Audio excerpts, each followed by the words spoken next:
এদিকটায় হেডবোর্ড হবে, ওই জন্য নিচেটা প্ল্যানিং করিনি, এইটা পুরোটা উপরটা করেছি। উপরটা 1 ইঞ্চি ফাঁকা আছে, প্লাইটা 8 ফুটের মাপের, ওই জন্যটা জুড়তে হবে।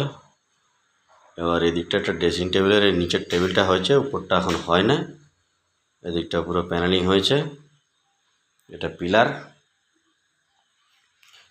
ওটা কভারিং হয়েছে, ওটা এরকম হয়েছে। এটা আলমারিটা, আলমারির পাশে যে এরকম একটা বানিয়েছি, এটা গেট। এটা হচ্ছে